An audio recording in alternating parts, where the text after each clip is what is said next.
Faire des vidéos, c'est hyper facile. Il suffit de sortir son téléphone et d'appuyer sur Rec. Bon, en vrai, c'est un peu plus compliqué. Allez, je vous explique.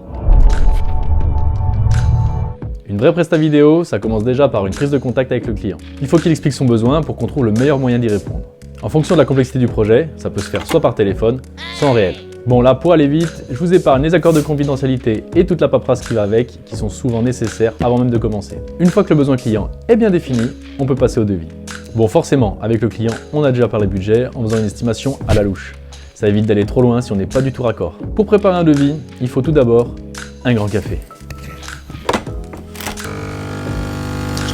Ensuite, je liste et je chiffre tout ce qui sera nécessaire.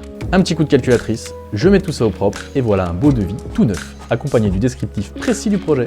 Comme ça, avec le client, on est sûr de bien parler de la même chose. Après la validation du devis, je peux attaquer la préparation. Il faut tout définir et tout organiser. Ça commence toujours par un autre grand café. Je cherche et je trouve les éventuels prestataires supplémentaires et les lieux de tournage. Je rédige le script, le storyboard et tous les documents nécessaires. Je fais les demandes d'autorisation et je cale toute la logistique humaine et matérielle. Ensuite, je valide tout ça avec le client avec un petit café. Nous voilà presque au tournage, je peux préparer le matériel.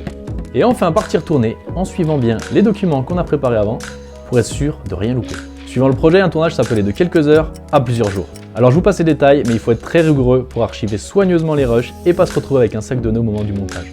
Tout ça bien sûr, en plus de la gestion technique et humaine du projet. Quand on a fini et qu'on est sûr que tout est dans la boîte, on peut passer à la post-production. Ça va être long, il va falloir quelques cafés. Dérochage, montage, mixage, étalonnage, sound design. Point important, au montage, on suit attentivement le storyboard pour rester cohérent avec le besoin du client. Allez, un petit export et on peut présenter le film pour validation. C'est fréquent que les clients demandent quelques petits ajustements, mais comme on avait tout bien cadré dès le départ, ça reste minime. Après validation de la version finale, je peux livrer un client satisfait.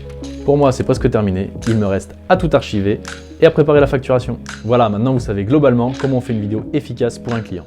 Alors s'il vous plaît, je veux plus entendre parler de Tonton Jacques avec son caméscope. Une vraie prestation vidéo, c'est du travail.